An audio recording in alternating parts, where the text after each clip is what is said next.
A wave of super short skirts swept through the entire town. Every girl was showing off her long legs. Nobita couldn't tear his eyes away. It turned out they had been infected by one of Doraemon's trend viruses. Any girl who inhaled the virus would immediately rush home, dig through her closet, and change into the hottest super short skirt of the moment. But Nobita felt this still wasn't enough. He wanted the skirts to be even shorter. Before long, the virus spread throughout the whole town. The girls' skirts became even shorter, exactly the effect Nobita was hoping for. Just then, Shizuka appeared in front of them. As expected, Shizuka was following the trend as well, but her skirt seemed a bit too short, and she looked embarrassed. Suddenly, a light breeze lifted the hem of her skirt. Nobita and Doraemon, the two hopeless perverts, stared without blinking. After Shizuka caught them sneaking a look, the two could only laugh awkwardly. They then moved off to a corner. Nobita still wasn't satisfied. He took out the virus again, and made the girls' skirts even shorter. But when they went out onto the street, they were stunned. There wasn't a single girl anywhere. Doraemon suddenly realized what had happened. The skirts had become so short that the girls were too embarrassed to go outside. Doraemon thought it would be best to restore everything to normal, but Nobita said he wasn't done yet. He wanted the entire town to start dressing like him. The shopping mall instantly fell into chaos. Everyone was searching for clothes in Nobita's style. Even the glasses shop was packed, with people lining up to buy Nobita's goofy round glasses. To stay ahead of the fashion trend, Sunio even cut off his prized bangs and copied Nobita's hairstyle. Now the whole town was using Nobita's outfit as the standard. Nobita was absolutely thrilled. Just then, Shizuka came running over, dressed exactly like Nobita. Nobita was completely shocked when he learned from Shizuka that she was about to get a haircut just like Nobita's. He panicked. He simply couldn't accept the idea of Shizuka cutting her hair. Waving his arms wildly, he shouted, "No way!" Giant was probably the least concerned about fashion in the whole town.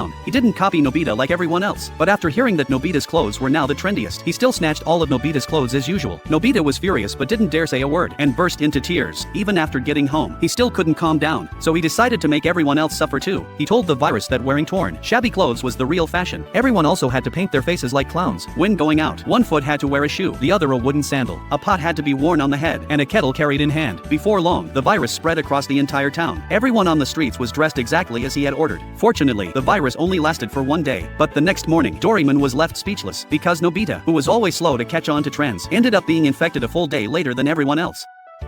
Doraemon dripped the multiplication liquid onto the chestnut buns. Every 5 minutes, the buns would double in number. Nobita was instantly stunned. Doraemon picked up one bun, ready to eat it, but Nobita stopped him. He said that if they ate it now, there would be none left. In 5 minutes, there would be 4. Thinking that made sense, Doraemon put it down. After 5 minutes, the bun had multiplied into 4. Excited, Doraemon was about to eat again, but Nobita, wanting even more, stopped him once more. Frustrated, Doraemon gave up and walked away. With Doraemon gone, Nobita started eating the buns. As long as one was left, there would be an endless supply of buns. Soon, Nobita's stomach was completely full, but seeing the buns still multiplying, he decided to give some to his mom. Afterward, Mom couldn't eat anymore. Nobita saw that one bun was still left and tried to give it to her, but Mom refused outright. Nobita, wanting to eat it himself, almost vomited when it reached his mouth. He simply couldn't eat it. At that moment, the buns began multiplying again. With no other choice, he invited Shizuka, Sunio, and John over to help. The three happily ate the buns at Nobita's house. Before long, they had finished an entire plate, but Sunio had secretly saved one. It was a special one he had set aside for Nobita. Nobita felt like crying. He grabbed it and forced John to eat it. Angry, John hit him. One by one, the three left. Nobita, lying on the floor after being hit, saw the buns continuing to grow and panicked. He decided to dump all the buns into the trash and leave them there. Later, Doraemon came back from outside and asked Nobita if all the buns were gone. Feeling guilty, Nobita gave a vague answer and said they were gone. Doraemon replied, "Good, otherwise, the consequences would be terrible." Curious, Nobita asked what would happen if they weren't finished. Doraemon explained that one chestnut bun doubles every 5 minutes. In 1 hour, there would be 4,096 buns. In 2 hours, it would increase to 16,777,216.